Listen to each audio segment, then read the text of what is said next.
This video I'm going to talk about email retargeting. Before I actually get into what email retargeting is, I want to flash a little image and it'll probably appear around here somewhere.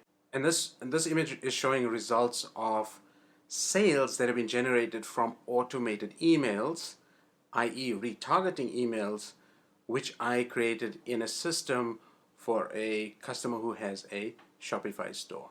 To put this into context, this has been sort of a 6-week period of time, I think, in terms of the stats, and it's an insane amount of revenue. Now, this was revenue generated just from this one automated system that we put in place for his business. He's never done that type of thing in the past, or if he did have this system in place, and I'm going to talk a little bit about the system now. So retargeting emails is emails that are coming into your email list. So if you've got a Shopify store, the same as this client, people are abandoning their cart. So, they're getting to the checkout page, they're getting to the billing information page, and they're filling in their details. They put in their email address, Shopify captures that, but they don't complete the checkout. And so, you have the ability through Shopify or through a different tool to actually send that person an email to say, hey, we noticed that you put something in your cart, you got to the checkout, but you didn't complete your purchase. And just lightly nudging them to say, hey, you've got this thing in your cart, you were interested in it already. You don't want the reasons as to why they abandoned the cart, but you want to give them a little bit of a reminder because there was something they're interested in. Amazon does it, Shopify themselves do it.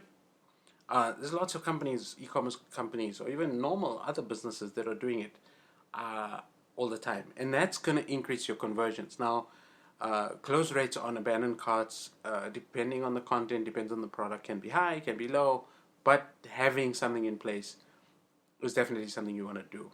A form of retargeting is, let's say you have a product on the page and you're running a promotion where you're offering free shipping, and in order for them to qualify for the free shipping, you show them a pop-up that says, hey, get free shipping when you enter your email address. So you're asking them to do something, to subscribe to a list, so that you can deliver them a coupon code, right? They opt into the email address, with their email address to the pop-up, and immediately an email goes out to them to say, hey, thank you so much for opting in to get and qualify for free shipping. Here's your coupon code. When you get to the checkout, use the coupon code and you get 10% off your whatever's in your cart. Now, if that's a deal that you want to build into your system, if you want to build into your company, perfect. That's one example. Most of the people, let's say 80%, 90% of people, when they open that email, even though they've done the work to put an email address in, they've gotten a coupon code in the inbox, they don't open the email. Maybe 70% of people, they don't open the email. We don't know why. It could be that they made a spelling mistake on the email address.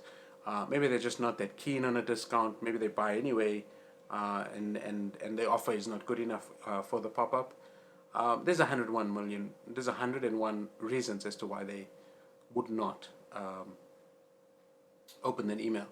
So what matters is actually that the balance of people who don't open the email, or the people who don't actually convert. So let's say 30% of people open the email, and 5% of those people who open the email actually go use the coupon code and they buy something.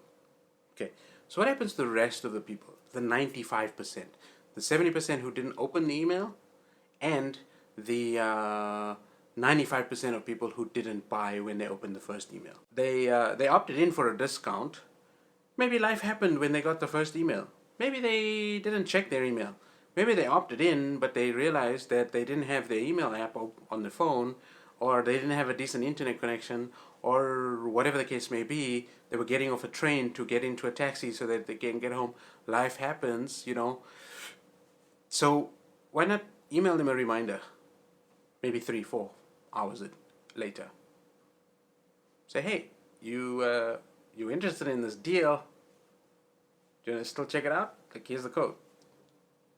And of course, there's tension that you can create in those emails. So, have the code expire at a certain point, and then send a reminder email a couple hours before it expires. You can do a few of those things to try to boost the conversions and boost the create a little bit of tension in terms of getting people to use the code.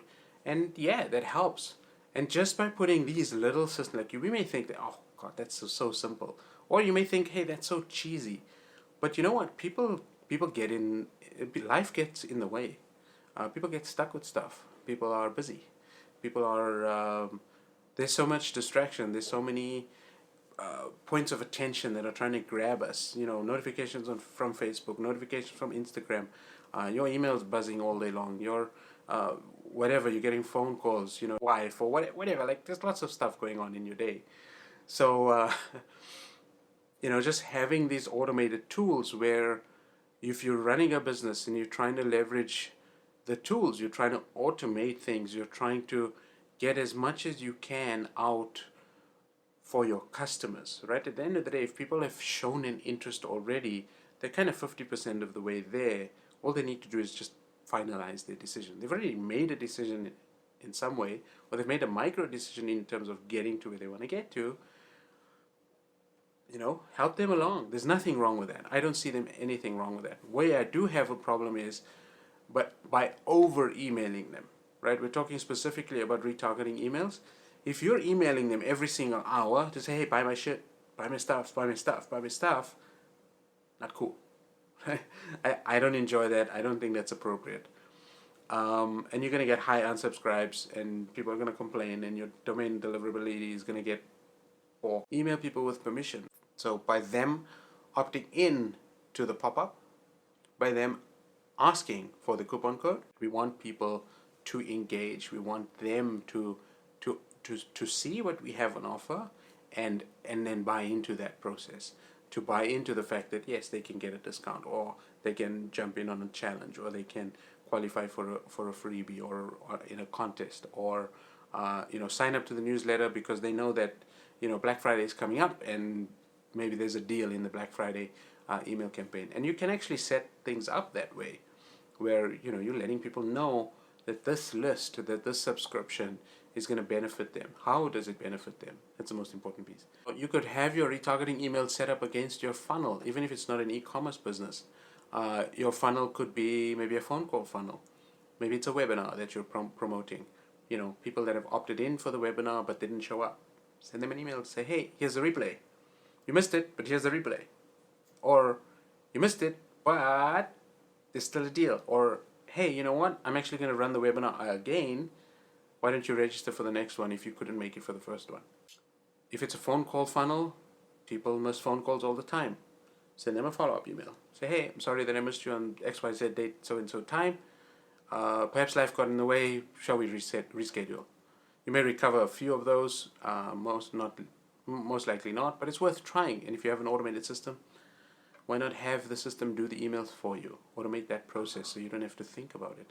If you understand the topic, if you're agreeing with me in terms of what retargeting emails can and can't do, or if you've done some email retargeting in a ninja way that I haven't mentioned in this video, comment below. If you like this video, hit the like button. It gives me an indication that you're liking the content. If you subscribe, that means you're yay about the content and you want to see more. Thank you so much. I really appreciate you watching. My name is Burhan, and I'll see you on the next video.